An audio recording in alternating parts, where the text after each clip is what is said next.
Welcome to Not Milk Never Milk. Subscribe if you're lactose intolerant. In this video, I will explain how to make long-lasting chapati for travel. First, gather your ingredients carefully.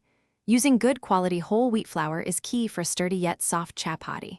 Incorporating about 1 tablespoon of oil or ghee into your dough helps retain moisture, keeping them fresh for longer.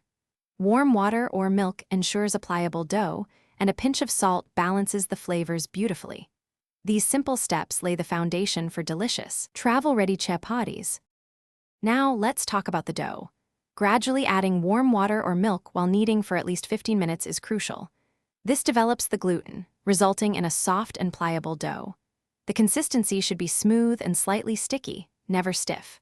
After kneading, cover your dough with a damp cloth and let it rest for 20 to 30 minutes. This resting period is vital for relaxing the gluten, making your chapatis wonderfully elastic and easy to roll. Cooking your chapatis correctly is the next important step for longevity.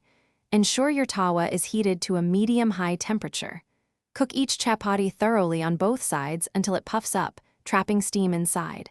Immediately after cooking, lightly brush each hot chapati with a small amount of ghee or oil. This creates a protective barrier, locking in the softness. Crucially, let all your chapatis cool completely to room temperature before stacking them to prevent any moisture buildup.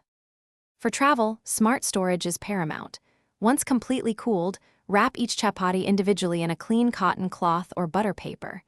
This prevents them from sticking and absorbs any residual moisture.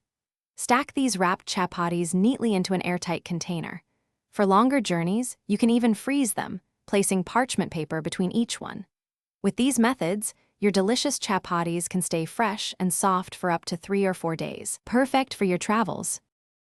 Thanks for watching. If this was helpful, leave a like and consider subscribing. See you next time.